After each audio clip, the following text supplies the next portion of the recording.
Hi, this is Bo Eckstein from Flip It to Win It on HGTV. Here's a quick tip for you.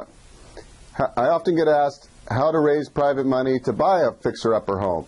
The simplest way is to go to your local REI, which stands for Real Estate Investor Club, and meet other hard money and private money lenders. Okay? Typically, on a hard money transaction, they'll lend 65 to 70% of the purchase price. So, you've got to come in with a 30% down payment plus the construction or rehab costs. So to get that, maybe you can find a joint venture partner. Maybe you can find somebody with a self-directed IRA. There's a lot of opportunities and many ways to structure a deal. Stay tuned for the next episode.